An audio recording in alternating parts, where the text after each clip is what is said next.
Hey guys, welcome back. My name is Mike McCarville, and this is McCarville Studios.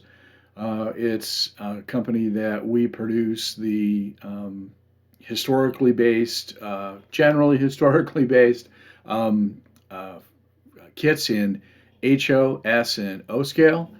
And we're going to talk about two kits and combine this video because these two kits are not only do they sit next to each other in Placerville, Colorado, but they are fairly similar. So the Rio Grande Southern used these kits, used these buildings as storage. This one is the Rio Grande Southern storage building. This is actually what the RGS used. This is another structure that they used for flour and seed and ore, and it has actually has a couple different names, but we're going to call it the flour and feed warehouse. So, um, Placerville, Colorado, along the Rio Grande Southern, uh, ran generally north and south. Um, these two buildings sat behind the depot on a separate spur, and they sat end to end. So this kind of makes for a long scene.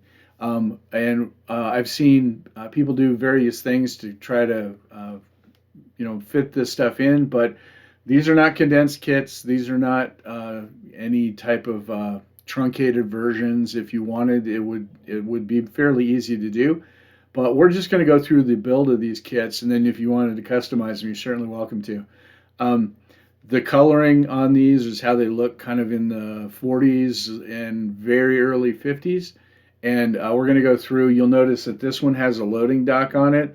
It's the loading dock in the 1940s, early 50s, had deteriorated to the point where there was just two um, loading dock areas, and then the ground level on the back is basically where trucks could drive right in, and on this side.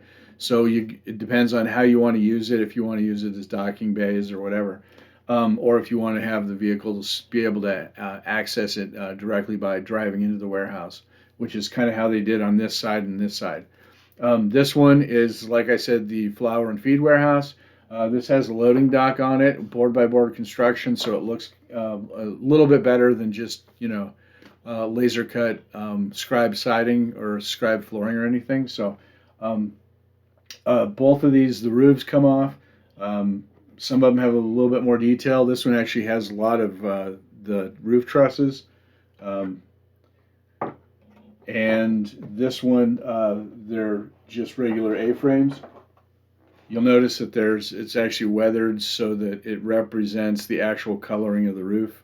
This one's a lot simpler. This has two separate. Now this one you can actually build as two separate kits because the walls, the two halves of it basically go end to end. So if you wanted to, you could actually do that as two separate structures, and that way you can fit them in different scenes. But on my railroad, we're going to do it what the prototype did. So that's the reason why these haven't been condensed at all. So let's go through. We're going to go through. We're going to do this one first. Then we're going to do that one next. And I'll flash the kit names up there. And that way you can see the steps we go through related to each of the two kits.